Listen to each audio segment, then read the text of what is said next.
Friends, MR Alerts ಇನ್ Kannada YouTube ಚಾನಲ್ಗೆ ತಮಗೆಲ್ಲರಿಗೂ ಪ್ರೀತಿಯ ಸ್ವಾಗತ.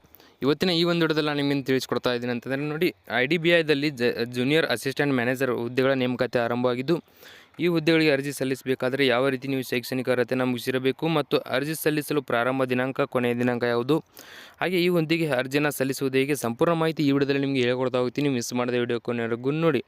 ಹಾಗೆ ನೀವು ನಮ್ಮ ಚಾನಲ್ಗೆ ಸಬ್ಸ್ಕ್ರೈಬ್ ಆಗಿಲ್ಲ ಅಂದರೆ ಸಬ್ಸ್ಕ್ರೈಬ್ ಆಗಿ, ಪಕ್ಕದಲ್ಲಿರುವಂಥ ಬೆಲ್ ಐಕಾನ್ ಒತ್ತಿ. ಮುಂದೆ ನಾವು ಯಾವುದೇ ವಿಡಿಯೋ ಬಿಟ್ಟರೆ ನಿಮಗೆ ತಟ್ಟಂತ ನೋಟಿಫಿಕೇಶನ್ ಬರುತ್ತೆ. ಹಾಗೆ ಈ ಒಂದು ವಿಡಿಯೋ ನಿಮ್ಮ ಫ್ರೆಂಡ್ಸ್ಗಳಿಗೆ ಕೂಡ ಶೇರ್ ಮಾಡಿ, ಅವ್ರಿಗೆ ಕೂಡ ತುಂಬ ಸಹಾಯವಾಗುತ್ತೆ.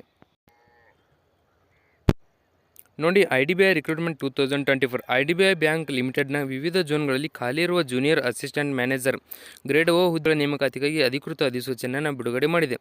ಅರ್ಹ ಮತ್ತು ಆಸಕ್ತ ಅಭ್ಯರ್ಥಿಗಳು ಆನ್ಲೈನ್ ಮೂಲಕ ಕೊನೆಯ ದಿನಾಂಕದ ಮೊದಲು ಈ ಹುದ್ದೆಗಳಿಗೆ ಅರ್ಜಿಯನ್ನು ಸಲ್ಲಿಸಬಹುದು. ಈ ಒಂದು ಹುದ್ದೆಗೆ ಅರ್ಜಿ ಸಲ್ಲಿಸುವ ಲಿಂಕ್ ಬೇಕಾದರೆ ನಿಮಗೆ ಈ ವಿಡಿಯೋ ಕೆಳಗಡೆ ಡಿಸ್ಕ್ರಿಪ್ಷನ್ನಲ್ಲಿ ಸಿಗುತ್ತೆ, ಅದರ ಮೇಲೆ ಕ್ಲಿಕ್ ಮಾಡಿ ಅರ್ಜಿಯನ್ನು ಸಲ್ಲಿಸಬಹುದು. ಇಲ್ಲಿ ನೋಡಿ, ಸಂಸ್ಥೆ ಹೆಸರು IDBI ಬ್ಯಾಂಕ್ ಲಿಮಿಟೆಡ್. ಈ ಒಂದು ಲಿಮಿಟೆಡ್ನಿಂದ 600 ಹುದ್ದೆಗಳ ಜೂನಿಯರ್ ಅಸಿಸ್ಟೆಂಟ್ ಮ್ಯಾನೇಜರ್ ಹುದ್ದೆಗಳ ನೇಮಕಾತಿ ಆರಂಭವಾಗಿದ್ದು, ಈ ಹುದ್ದೆಗಳಿಗೆ ನೀವು ಆನ್ಲೈನ್ ಮುಖಾಂತರ ಮಾತ್ರ ಅರ್ಜಿಯನ್ನು ಸಲ್ಲಿಸಬಹುದು. ಜಾಬ್ ಲೊಕೇಶನ್ ಬಂದುಬಿಟ್ಟು ಆಲ್ ಓವರ್ ಇಂಡಿಯಾದಲ್ಲಿ ಇರುತ್ತೆ. ನೀವು ಕರ್ನಾಟಕದ ಅಭ್ಯರ್ಥಿಗಳಿಗೆ ಮಾತ್ರ ಈ ಹುದ್ದೆಗಳಿಗೆ ಅರ್ಜಿಯನ್ನು ಸಲ್ಲಿಸಬಹುದು. ದಿನಾಂಕಗಳನ್ನು ನೋಡ್ತಾ ಹೋಗಿ, ಆನ್ಲೈನ್ ಅಧಿಕೃತ ಅಧಿಸೂಚನೆ ಬಿಡುಗಡೆ ಅಂದರೆ ನೋಟಿಫಿಕೇಶನ್ ಬಿಡುಗಡೆ ಆಗಿದ್ದು November 20, 2024ರಂದು.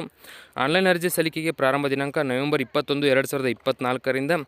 ಆನ್ಲೈನ್ ಅರ್ಜಿ ಸಲ್ಲಿಕೆಗೆ ಕೊನೆಯ ದಿನಾಂಕ 30 November 2024ರವರೆಗೆ ಇರುತ್ತೆ. ಇದರ ಒಳಗಾಗಿ ನೀವು ಈ ಹುದ್ದೆಗಳಿಗೆ ಅರ್ಜಿಯನ್ನು ಸಲ್ಲಿಸಬಹುದು. ಈ ಒಂದು ಹುದ್ದೆಗೆ ಅರ್ಜಿ ಬೇಕಾಗಿರ್ತಕ್ಕಂಥ ಶೈಕ್ಷಣಿಕ ಅರ್ಹತೆ ಏನಂತ ನೋಡಿ, IDBI ಬ್ಯಾಂಕ್ ಹೊರಡಿಸಿದ ಅಧಿಸೂಚನೆಯಲ್ಲಿ ತಿಳಿಸಿದ ಪ್ರಕಾರ ಅಭ್ಯರ್ಥಿಯು ಈ ಕೆಳಗಿನ ವಿದ್ಯಾರ್ಥಿಯನ್ನು ಹೊಂದಿರಬೇಕು. ಅಂದರೆ ಇಲ್ಲಿ ಹೇಳ್ಕೊಡ್ತಾ ಹೋಗ್ತೀನಿ, ಇದನ್ನು ನೋಡಿಕೊಂಡು ನೀವು ಕರೆಕ್ಟಾಗಿ ಅರ್ಜಿಯನ್ನು ಸಲ್ಲಿಸಬಹುದು. ನೋಡಿ, ಗ್ರೇಡ್ O ಜರ್ನಲಿಸ್ಟ್ ಹುದ್ದೆಗೆ ಪದವಿ ಅಂದರೆ ಗ್ರ್ಯಾಜುಯೇಟ್ನಲ್ಲಿ ಯಾವುದೇ ಡಿಸಿಪ್ಲಿನ್ನಿಂದ ನೀವು ಪಾಸಾಗಿ ಈ ಹುದ್ದೆಗಳಿಗೆ ಅರ್ಜಿಯನ್ನು ಸಲ್ಲಿಸಬಹುದು. ನಂತರ grade O specialist agri asset officer, ಈ ಒಂದು ಹುದ್ದೆಗಳಿಗೆ ನೋಡಿ 4 ವರ್ಷ ಡಿಗ್ರಿ, ಇದರಲ್ಲಿ ನೋಡಿ BSc ಅಥವಾ BTech ಅಥವಾ BE ಇದರಲ್ಲಿ ನೀವು ಯಾವುದೇ ಡಿಸಿಪ್ಲಿನ್ ಸಬ್ಜೆಕ್ಟನ್ನು ತೆಗೆದುಕೊಂಡು ಪಾಸಾಗಿದ್ದರೆ ಸಾಕು, ಈ ಹುದ್ದೆಗಳಿಗೆ ಅರ್ಜಿಯನ್ನು ಸಲ್ಲಿಸಬಹುದು.